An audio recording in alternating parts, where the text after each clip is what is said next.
জয়পুরহাটে জনপ্রিয় হয়ে উঠেছে গ্রাম আদালতের বিচার কাজ। মামলার বাদী, বিবাদী ও সাক্ষী একই এলাকার বাসিন্দা হয় দ্রুত নিষ্পত্তি ঘটে অনেক জটিল মামলার।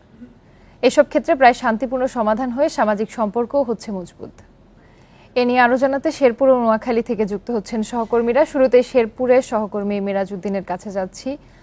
মিরাজ, জয়পুরহাটে তো গ্রাম আদালত বেশ জনপ্রিয় হয়েছে, তো শেরপুরে কি অবস্থা দেখছেন? কতটা শক্তিশালী এর কার্যক্রম?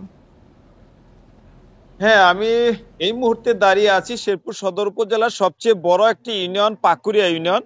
এবং এই ইউনিয়ন পরিষদটা আমি আপনাকে আগে জানিয়ে রাখি যে এই ইউনিয়নে একসময় দেখা যেত যে অপরাধের সংখ্যাটা অনেকটা বেশি ছিল, কিন্তু এই গ্রাম আদালত চালুর পর থেকে প্রতি সপ্তাহে একদিন করে গ্রাম আদালত চালু করা হয় এবং গ্রাম আদালত সম্পন্ন করা হয়।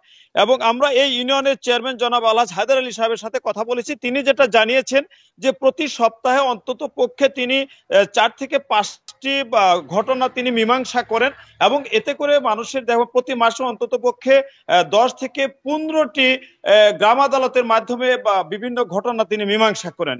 এভাবে জেলার 52টি ইউনিয়নে প্রায় প্রত্যেকটা ইউনিয়নের চেয়ারম্যান সাহেবরা এবং গ্রাম আদালতের মাধ্যমে এই যে ঘটনাগুলি এগুলো তারা মীমাংসা করে থাকেন। এতে করে শেরপুর জেলায় কিন্তু মামলা মোকদ্দমার সংখ্যা আগের চেয়ে অনেকটাই কমে এসেছে।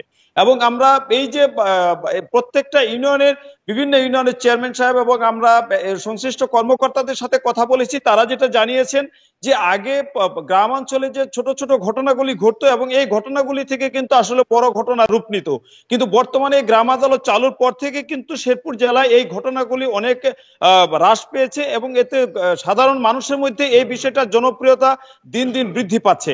আমরা আরেকটি বিষয় আপনাদেরকে জানিয়ে রাখতে চাই যে অনেক মানুষ, অসহায় মানুষ আছে যারা আদালতের দ্বারে ঘুরতে ঘুরতে তারা কিন্তু অনেক সময় টাকা পয়সা খরচ করতে করতে তাদের সবকিছু নিঃস্ব হয়ে যেত, কিন্তু বর্তমানে এই গ্রাম আদালত চালুর পর থেকে কিন্তু আসলে এই যে এই শেরপুর জেলায় সাধারণ মানুষ কিন্তু আপনার এই বিষয়টা কিন্তু আসলে তারা ব্যাপকভাবে সহযোগিতা পাচ্ছে এবং এই থেকে উত্তীর্ণ হতে পেরেছে।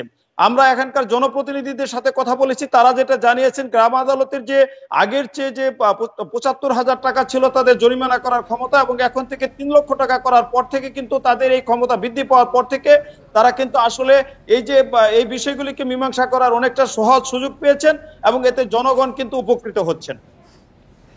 মিরাজ, আপনি আমাদের সাথেই থাকুন। এবার নোয়াখালী থেকে জানাবেন সহকর্মী আবু নাসের। নাসের, নোয়াখালীতে কতটা উপকৃত হচ্ছেন গ্রাম আদালতের মাধ্যমে মানুষজন, আর জনপ্রিয়তার কারণ কি?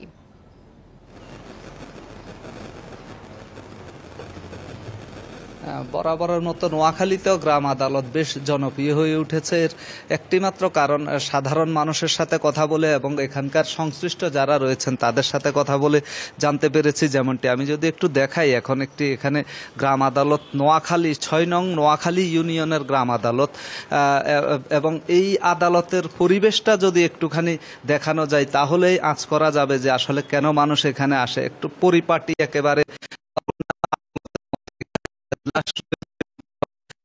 বসেন এবং এখানে যেন তারা সুন্দরভাবে বসতে পারে, পরিপাটি ফ্যানের ব্যবস্থা রয়েছে এবং সব মিলিয়ে এই আদালতে মানুষ আসার অন্যতম কারণ হচ্ছে শহরে যেতে মানুষকে টাকা পয়সা খরচ করতে হয়, কিন্তু গ্রামে অপেক্ষাকৃত নিজের বাড়ির পাশে আদালতটি হওয়ার কারণে তাকে নিখরচায় এক ধরনের বিচারটা পেতে পারেন। এবং জনপ্রতিনিধিরা যেহেতু তাদের নির্বাচিত প্রতিনিধি, তাদের উপর আস্থা রয়েছে গ্রামের মানুষের। আর এখানে যে জাতীয় মামলা হয়ে থাকে সাধারণত পারিবারিক বিরোধ, জায়গা জমি সংক্রান্ত ছোটখাটো বিরোধগুলো, আমি পুরো জেলার যদি তথ্য দিই, নোয়াখালীতে 91টি ইউনিয়নে গত 3 মাসে 936টি মামলা হয়েছে এবং এর মধ্যে 500-র অধিক মামলা নিষ্পত্তি হয়েছে বলে আমরা গ্রাম আদালতের যেই পরিচালনাকারী প্রতিষ্ঠান স্থানীয় সরকার বিভাগ থেকে তথ্য পেয়েছি। এবং এই গ্রাম আদালতকে সক্রিয় করার জন্য একটি সংগঠনও কাজ করছে। এটা গ্রাম বাংলাদেশের খুব দ্রুতই আসলে মামলাগুলো নিষ্পত্তি হওয়াতেই এত জনপ্রিয়তা। শেরপুর ও নোয়াখালী থেকে গ্রাম আদালতের বিষয়ে জানাচ্ছিলেন আমাদের সহকর্মীরা।